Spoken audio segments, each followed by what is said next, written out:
This video is not about who took Nancy Guthrie. It is about something that happened 14 years ago, in a small town in Maryland, to another elderly mother of another famous American. A woman who was taken from her garage before sunrise by a man in a ski mask and gloves with a gun, driven around for 23 hours, blindfolded, bound in the back seat of her own car. A woman whose case, like Nancy's, was never solved. A woman whose abductor was never identified. And it is about the one thing that former FBI agents say matters most when they try to understand how a case like this can end. She came home.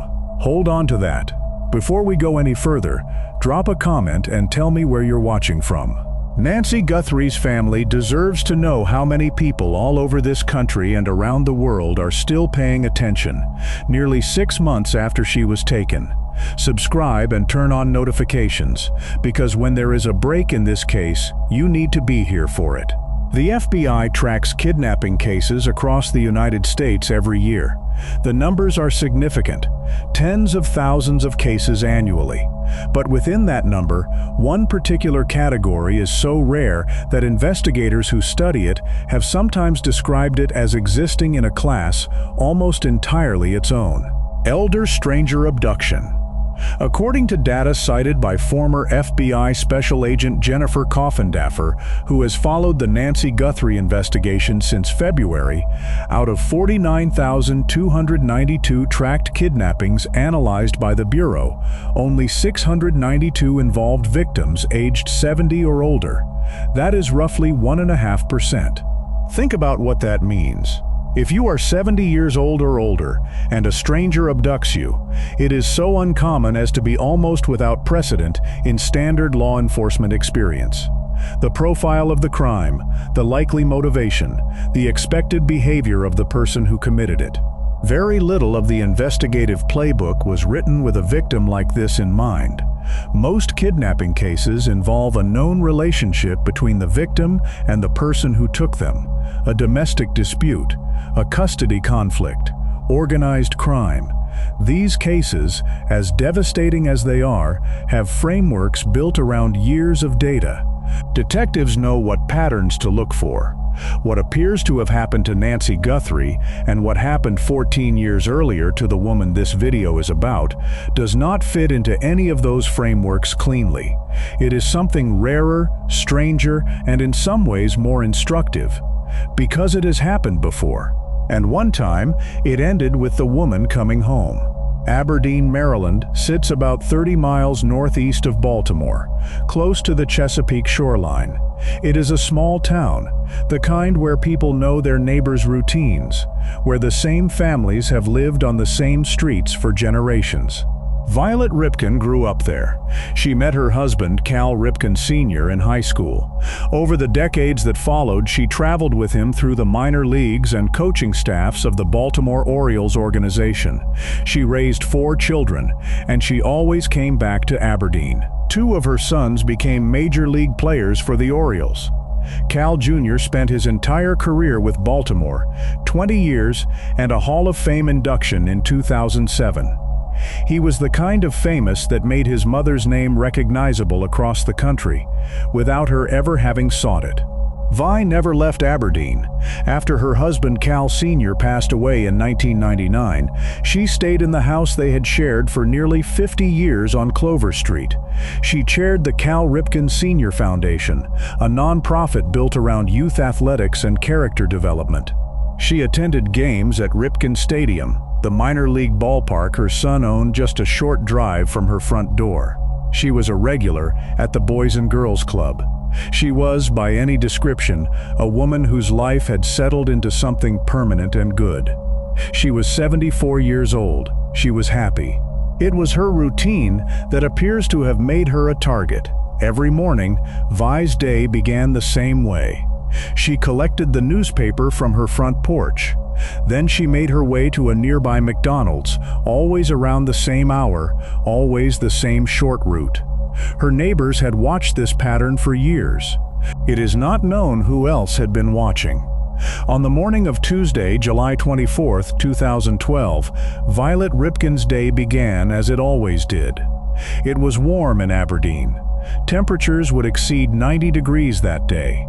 Sometime between 7 and 8 in the morning, Vi entered her garage, and there was a man inside it.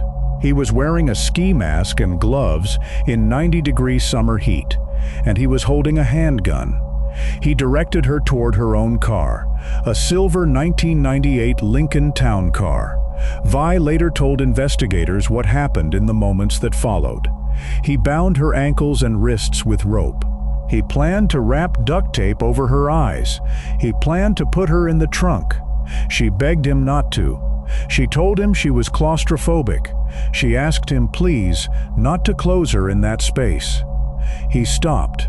He placed the duct tape over her glasses instead, dimming her vision but not extinguishing it. He allowed her to sit in the back seat. She could see something through her peripheral vision.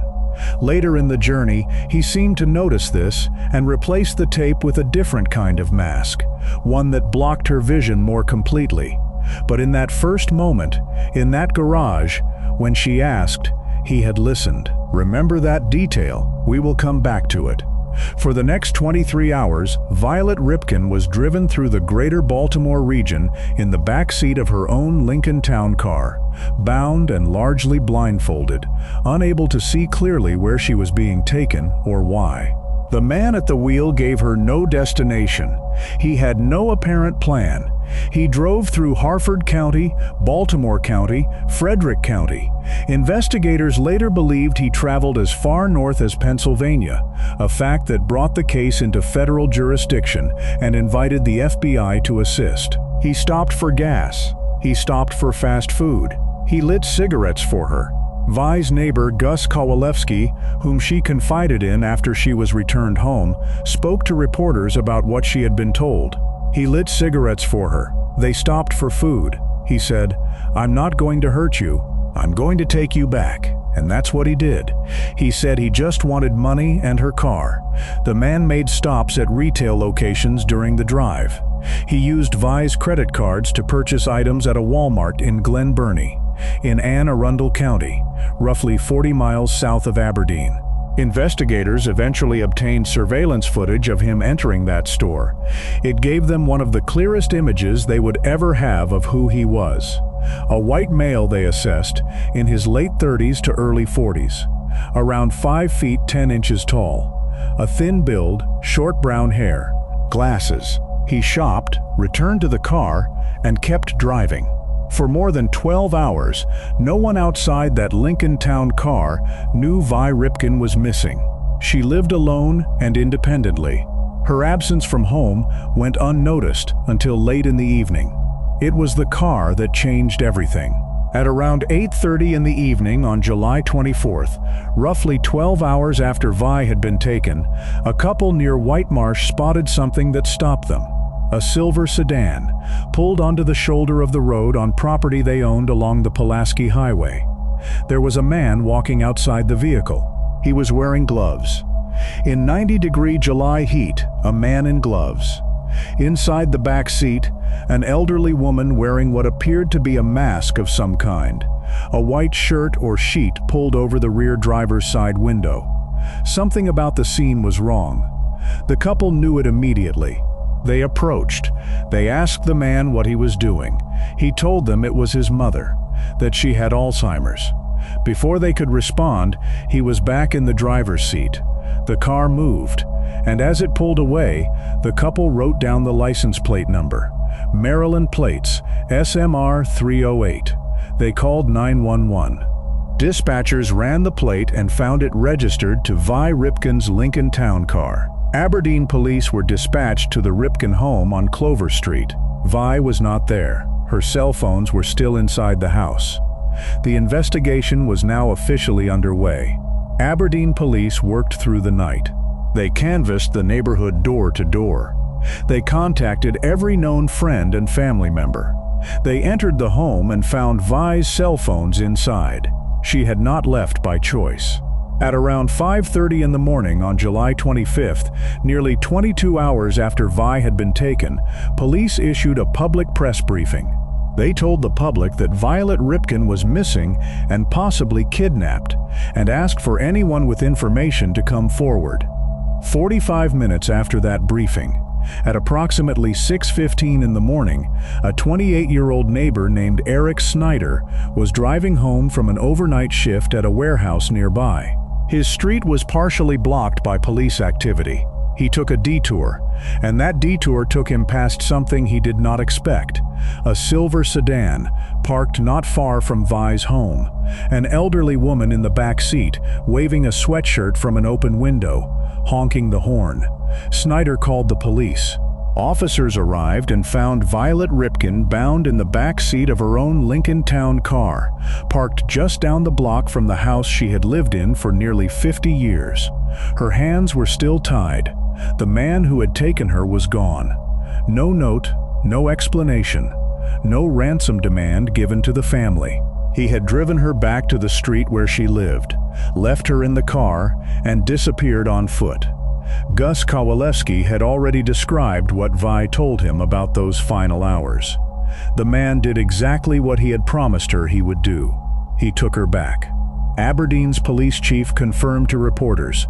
At this time, he could say there was no ransom demand. That never changed. In the days and weeks after Vi Ripken was returned home, investigators moved quickly. They had more to work with than they initially disclosed.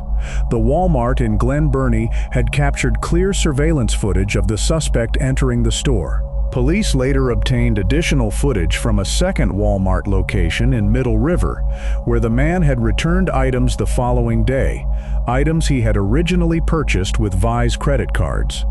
Investigators chose to keep confidential what exactly those items were. She had been able to see her abductor's face at certain moments. She gave police a detailed description. A composite sketch was released to the public. Billboards along Interstate 95 and Interstate 83 displayed his image. In August of 2017, 5 years after the abduction, the Aberdeen Police Department released an age progression version of the composite. Lieutenant William Ryber stated simply, "They hoped someone would recognize him." No one came forward. Cal Ripken Jr. increased the reward for information leading to an arrest and conviction to $100,000. He told reporters in November of 2012, "He's still out there. And I think Mom is coping as best she can." That's the hard part, in many ways, to cope with it.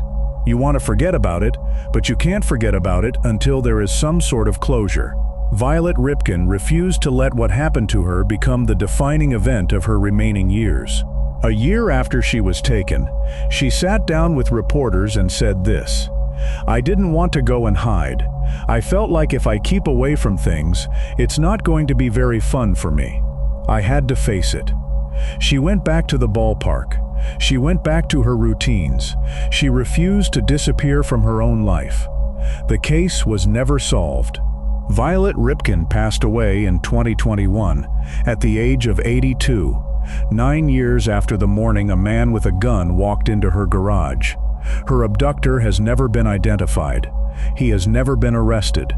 As of this video, the case is formally unsolved, with a $100,000 reward still unclaimed.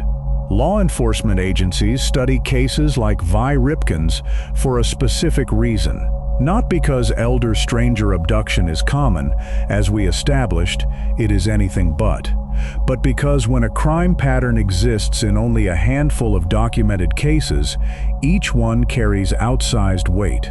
Investigators who have reviewed the Ripken case have noted several things that distinguish it from more typical kidnapping scenarios. The first is the return. Safe returns in kidnapping cases are so uncommon that a Harford County police official felt the need to say so specifically. He told the Baltimore Sun in 2012, "The fact that she was returned, the fact that he brought her back to the house, there's a lot of things that are not normal abduction type stuff." There was also no direct ransom demand, not a single contact with Cal Ripken Jr. during the 23 hours his mother was in that car. The man used Vi's credit cards. He told her he wanted money and a car. Whatever his plan was, extracting a payment from one of the most famous baseball players in American history was not part of it. That last detail mattered to investigators because it pointed to something specific about who he had actually targeted. During the drive, he asked Vi about Ironbird's merchandise visible in the car, the minor league team her son Cal owned. He seemed to have no idea who owned it or who Cal Ripken Jr. was. He had not chosen Vi because of her son. He had chosen her because she was an elderly woman living alone, with a visible daily routine, who looked like she had money. And then there is the behavioral detail that anchors everything else. When she asked him not to tape her eyes. When a 74-year-old woman in the back seat of her own car, with her wrists bound, asked a man holding a gun not to close her in the dark, he stopped. He modified his behavior. He listened to her. On July 21, 2026, 14 years and 2 days after Vi Ripken was taken from her garage, former FBI Special Agent Jennifer Coffindaffer posted a comparison that set off a wave of renewed discussion about both cases. "You won't believe this," she wrote. "Cal Ripken's mother was kidnapped similarly to Nancy. Gagged, blindfolded, photo taken of the abductor without a mask. She saw her abductor and helped make a composite sketch of him. Abductor didn't know she was the mother of the famous Ripken. Her abductor took pity on her when she begged him not to tape her eyes. Her abductor empathized with her and ultimately released her." Coffindaffer was not suggesting the cases were connected. She was not offering a theory about the Guthrie investigation. She was making a specific and documented point about pattern recognition in an extremely rare category of crime. "Could Nancy's case be a similar scenario?" she wrote. "We learn from past cases, and they teach us about future cases. The documented parallels are specific. Nancy Guthrie is 84 years old, the mother of a nationally known television anchor. She was taken from her home by an armed stranger, captured on doorbell camera footage before sunrise, wearing gloves and a mask. Violet Ripken was 74 years old, the mother of a nationally known baseball player. She was taken from her home by an armed stranger. Surveillance footage captured his image at a retail store. In both cases, no arrest has ever been made. In both cases, the suspect remains unidentified. In both cases, a family waits." Out of nearly 50,000 kidnappings tracked by the FBI in the relevant period, only 692 involved victims who were 70 or older. That is what makes the Ripken case the most relevant case study available. A documented elder-stranger abduction of a famous person's mother, in which the victim was returned alive. This is the point in this story where the record requires honest accounting. The two cases share real, documented structural similarities, but they are not the same case. The differences matter, and they are documented too. Vi Ripken was found alive, in her own car 1 block from her home, within 23 hours of being taken. Nancy Guthrie has been missing for nearly 6 months. That gap alone changes the probability landscape in ways no one outside the investigation is positioned to fully assess. There is blood on Nancy Guthrie's front porch. The Pima County Sheriff confirmed it belongs to her. Vi Ripken was taken with no blood evidence at the scene. The ransom notes in the Guthrie case, multiple notes sent to media organizations whose authenticity was contested, have no equivalent in the Ripken abduction. Former FBI agent Steve Moore said publicly on July 21, 2026, "The case is cold. The case is completely cold." The following day, former FBI SWAT agent Jennifer Coffindaffer described the case as red hot in terms of actionable leads. Two credentialed former federal investigators, opposite conclusions, within 24 hours of each other. The record does not establish which of them is right. What the record does establish is this: the case is officially active. There has been no resolution, no identified suspect, no arrest tied to Nancy's disappearance. There was no trial, no jury, no verdict.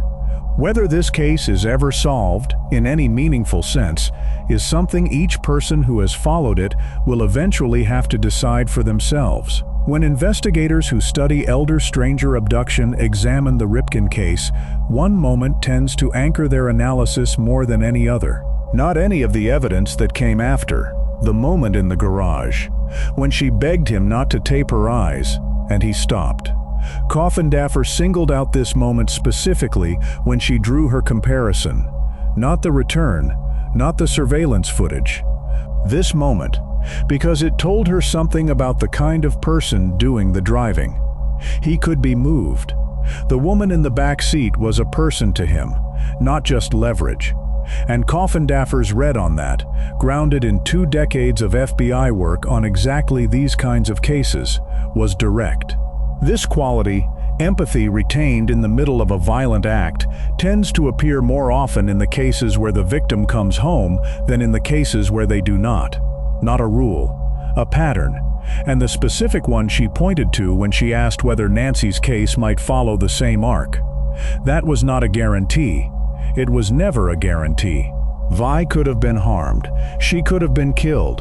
The fact that she was not is the result of decisions her abductor made, decisions that were not inevitable and that no one can predict in advance.